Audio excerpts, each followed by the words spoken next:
আসসালামু আলাইকুম, কেমন আছেন সবাই? আশা করি সবাই অনেক ভালো আছেন। স্বাগতম সবাইকে এসএসসি প্রিপারেশন সিরিজের আরেকটি নতুন ভিডিওতে। আজকের ভিডিওতে সাধারণ গণিত বইয়ের দ্বিতীয় অধ্যায় সেট অফ ফাংশনের অনুশীলন 2.1 একটি গুরুত্বপূর্ণ ম্যাথ সমাধান করব। তো চলুন কথা না বাড়িয়ে ভিডিওটি শুরু করি। তো চলুন আমরা একটি ম্যাথ দেখে নিই।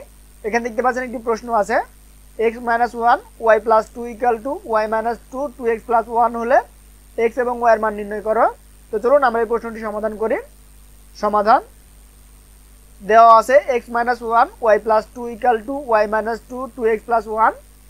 আমরা ক্রমজোড়ের ধারণা থেকে পাই x - 1 = y - 2। এখানে দেখতে পাচ্ছেন x - 1 আছে, এর সাথে আমরা এটাকে ক্রমজোড় করেছি। এখানে আমরা সমীকরণ দিয়েছি 1 এবং y + 2 = 2x + 1। এখানে দেখতে পাচ্ছেন y + 2 এর সাথে আমরা 2x + 1 এর ক্রমজোড় করেছি। এখানে আমরা সমীকরণ দিয়েছি 2। এক নং সমীকরণ থেকে পাই, এক নং সমীকরণ দেখতে পাচ্ছেন x - 1 = y - 2। এখানে দেখতে পাচ্ছেন আমরা সমীকরণটি দিয়ে দিয়েছি। অতএব x = y - 2 + 1। এখানে দেখতে পাচ্ছেন মাইনাস যে 1 আছে এখানে এসে আমাদের +1 হয়ে গেছে। অতএব x = y - 1। এখানে দেখতে পাচ্ছেন সমীকরণ নম্বর 3। x এর মান 2 নম্বর সমীকরণে বসিয়ে পাই। এখানে আমাদের 2 নম্বর সমীকরণ ছিল y + 2 = 2x + 1। অতএব y = 2 * y - 1 + 1 - 2। এখানে দেখতে পাচ্ছেন 2, এখানকার 2 আছে, এখানে x এর মান আমরা বসিয়ে দিয়েছি।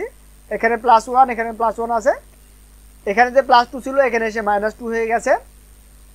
অতএব y = 2y - 2 + 1 - 2।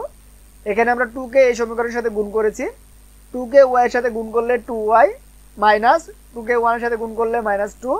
এখানে +1 - 2, এখানে +1 - 2 এসে গেছে।